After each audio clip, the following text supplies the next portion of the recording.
बड़े बड़ाई ना करे, बड़े न बोले बोल, और हीरा कब मुख से कहे कि लाख है मेरा मोल।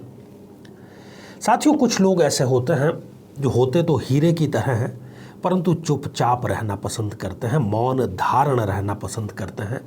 कभी भी वो अहंकार में, ईगो में अपने आप को किसी से श्रेष्ठ साबित नहीं करते। ऐसा कब होता है? ऐसा होता है वृषभ लग्न में मालव्य योग यदि अपनी पूरी सक्रियता के साथ में विराजमान हो तो वो सभी प्रकार के सुख देता है, सभी प्रकार की सफलताएं व्यक्ति को देता है शुक्र की दशा अंतरदशा में, और साथ ही इनको वो डाउन टू अर्थ बना करके रखता है, जैसा कि अभी इस दोहे में हमें सुनने को मिला है। तो आइए साथियों, आज वृषभ लग्न की जन्म पत्रिका में शुक्र देव द्वारा निर्मित मालव्य योग, जो कि पंच महापुरुषों में से एक योग है, उसकी विस्तार से चर्चा करते हैं।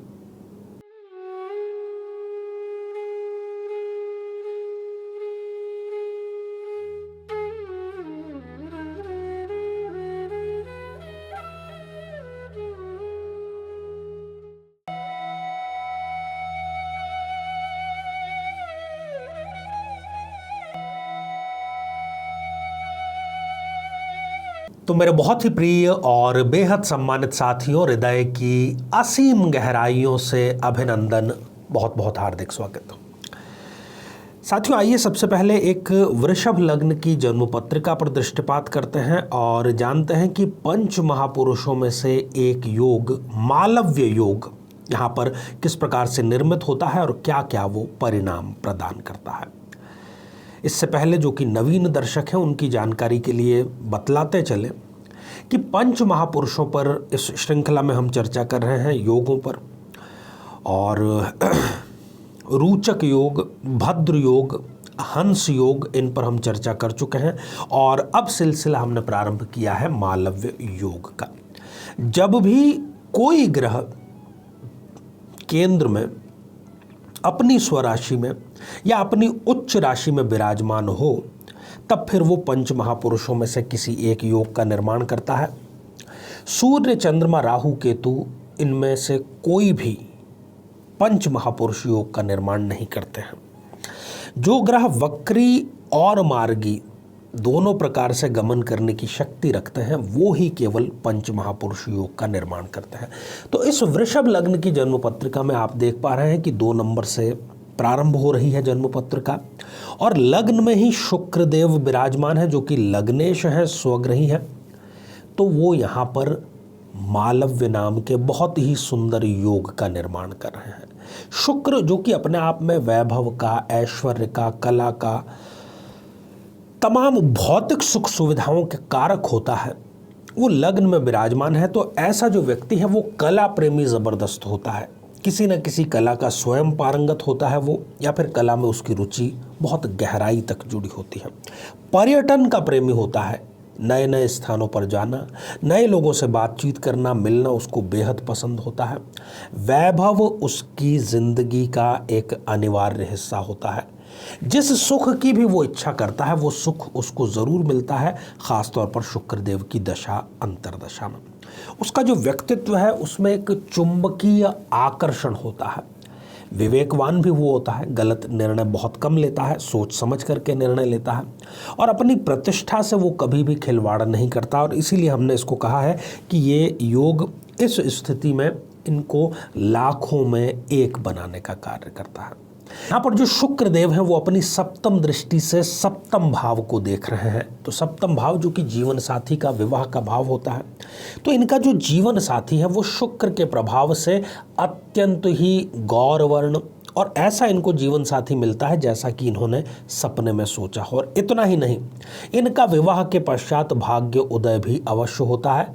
विवाह के पश्चात सुखों में और भी इनके वृद्धि होने का कारण यहाँ पर शुक्रदेव बनते हैं। और इसके अतिरिक्त शुक्र देव से संबंधित जितने भी कारकत्व हैं, शुक्र का जितना भी प्रभाव है जीवन में, वो सब का सब इनको मिलता है शुक्र की दशा में। जो विपरीत लिंगी है वो इनसे बहुत जल्दी आकर्षित हो जाते हैं। स्त्री है तो पुरुष, पुरुष है तो स्त्री इनसे बहुत जल्दी आकर्षित हो जाते हैं। अब ये चाहे स्त्री हो या पुरुष हो, इनको अप टू डेट रहने का, सजने संवरने का बड़ा शौक होता है। इनको जो जीवन साथी मिलता है वो इनसे ट्यूनिंग हमेशा बना करके चलते हैं, छोटी छोटी बातों को ये नेगलेक्ट करना पसंद करते हैं और जीवन में सदैव जो इनका दर्शन है वो आनंद की खोज का दर्शन होता है। हंसमुख होते हैं, मिलनसार होते हैं और स्त्रियां यदि हैं, बहनें यदि हैं तो ख़ास तौर पर वो आभूषण की अत्यंत प्रेमिकाएं होती हैं। ग्लैमर वर्ल्ड में यदि ये चले जाएं, फैशन के क्षेत्र में चले जाएं या इंटीरियर डेकोरेशन के क्षेत्र में चले जाएं तो फिर ये शिखर पर अवश्य पहुंचते हैं।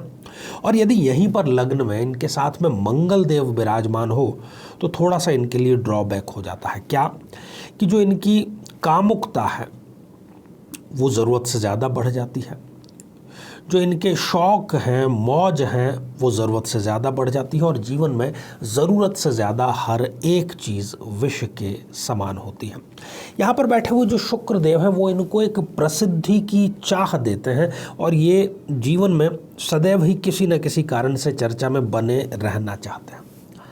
अब आते हैं मुद्दे की बात पर कि कई लोग मिलते हैं, पूछते हैं कि आचार्य जी आपने कुंडली का विश्लेषण भी किया, ये बताया भी सही, अब मेरे भी जन्म पत्रिका में शुक्रदेव इसी स्थिति में विराजमान है, मुझे शुक्र की दशा भी चल रही, मुझे रिजल्ट क्यों नहीं मिल पा रहा। तो आपको देखना चाहिए कि कहीं शुक्रदेव आपके अस्त अवस्था में तो नहीं है। सूर्य के साथ में यदि वो युत है तब फिर वो आपको रिजल्ट प्रदान नहीं कर पाएंगे।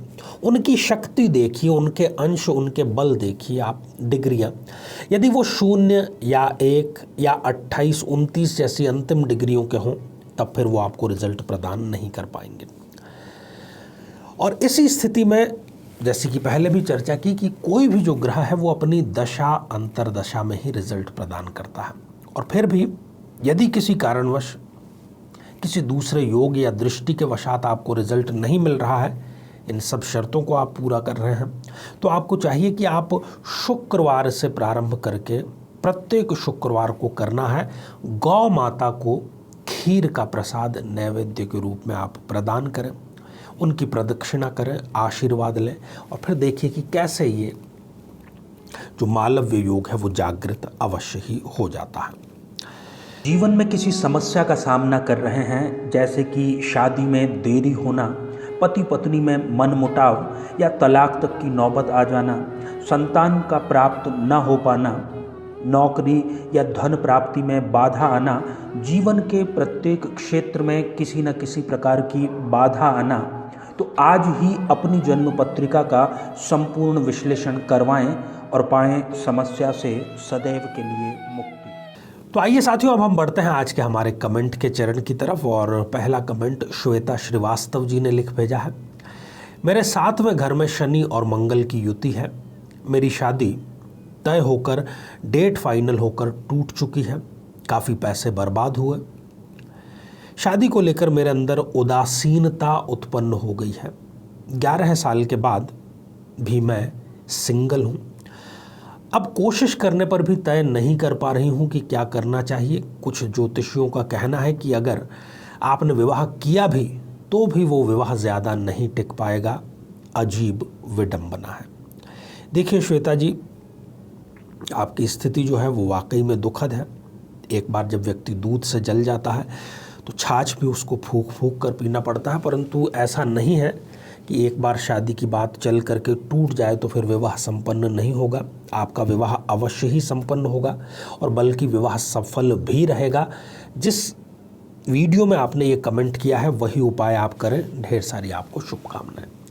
साथियों, अगला कमेंट सुचिता जी ने लिख भेजा है और आपने पूछा है कि सर ये मंत्र लड़की की माँ कर सकती है क्या? नहीं, देखिए स्वयं ही उपाय करने होंगे जातक या जातिका को, तभी उसको रिजल्ट प्राप्त हो पाएगा। अगला कमेंट स्वाति सिन्हा जी ने लिख भेजा है और आपने पूछा है कि मुझे भी बेबी चाहिए। स्वाति जी, आपने जिस वीडियो में ये कमेंट किया है उसने सैकड़ों लोगों को संतान सुख प्रदान किया है। वो उपाय आप भी करें, ईश्वर आप पर भी कृपा दृष्टि अवश्य बरसाएगा। तो साथियों, ये था आज का हमारा कार्यक्रम और ये श्रृंखला आगे भी हमारी जारी है। आज के लिए केवल इतना ही और इसी मंगल कामना के साथ में कि आप सभी स्वस्थ, समृद्ध और शांतिपूर्वक जीवन व्यतीत करें। नमस्कार।